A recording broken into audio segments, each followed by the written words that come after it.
قومی اسمبلی میں 27ویں آئینی ترمیم منظور کر لی گئی ہے۔ آئینی ترمیم کی حمایت میں 234 ارکان نے ووٹ دیا جبکہ 4 نے مخالفت میں ووٹ دیا ہے۔ مزید تفصیلات اس رپورٹ میں دیکھیے۔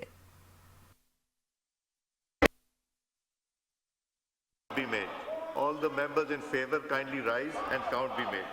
27ویں آئینی ترمیم کی تمام 59 شقیں 2/3 اکثریت سے منظور کی گئیں، جس کے بعد حتمی منظوری دی گئی۔ ووٹنگ کا عمل ڈویژن سے ہوا۔ ترمیم کے حق اور مخالفت میں ووٹ کرنے والے اراکین کو الگ الگ لابی میں جانے کی ہدایت کی گئی۔ اسپیکر قومی اسمبلی سردار ایاز صادق کی سربراہی میں قومی اسمبلی کے اجلاس کے دوران وزیر قانون اعظم نذیر تارڑ نے 27ویں آئینی ترمیم کی تحریک پیش کی، جس کے بعد آئینی ترامیم پر شکوار ووٹنگ کا عمل شروع ہوا۔ In the Constitution, in Article 10, in Clause 4, in Explanation 1, after the word "of" occurring for the second time, the word "Supreme Court" shall be inserted. قومی اسمبلی میں حکومت نے 27ویں آئینی ترمیم میں 8 نئی ترامیم پیش کی۔ 4 شقیں نکالنے اور 4 شقیں ڈالنے کی ترامیم پیش کی گئیں۔ آئین کے آرٹیکل 6 کی شق 2 میں وفاقی آئینی عدالت کا لفظ شامل کیا گیا۔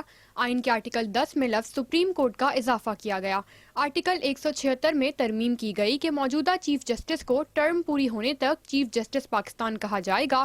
آرٹیکل 255 شق 2 میں ترمیم کی گئی ہے کہ موجودہ ٹرم کے بعد چیف جسٹس پاکستان کی تعیناتی سے متعلق چیف جسٹس سپریم کورٹ اور چیف جسٹس وفاقی آئینی عدالت میں سے سینئر ترین چیف جسٹس پاکستان ہوگا۔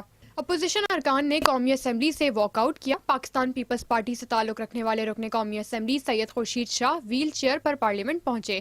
خورشید شاہ صاحب ویلکم۔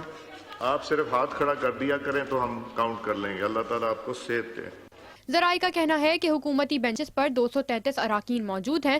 حکومت کو ترمیم کے لیے 224 اراکین کی حمایت درکار ہے۔ خورشید شاہ کے اجلاس میں شریک ہونے کے بعد حکومت کے پاس 234 اراکین ہو گئے۔ حکومت کی قومی اسمبلی سے آئینی ترمیم منظور کروانے کے لیے پوزیشن مستحکم ہے۔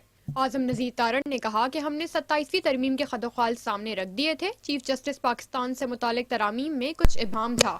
چیف جسٹس پاکستان یحییٰ آفریدی ہی چیف جسٹس رہیں گے۔ انہوں نے کہا کہ چیف جسٹس پاکستان کا عہدہ برقرار رہے گا۔ آئینی عدالت اور سپریم کورٹ سے جو جج سینئر ہوگا وہ چیف جسٹس پاکستان کہلائے گا۔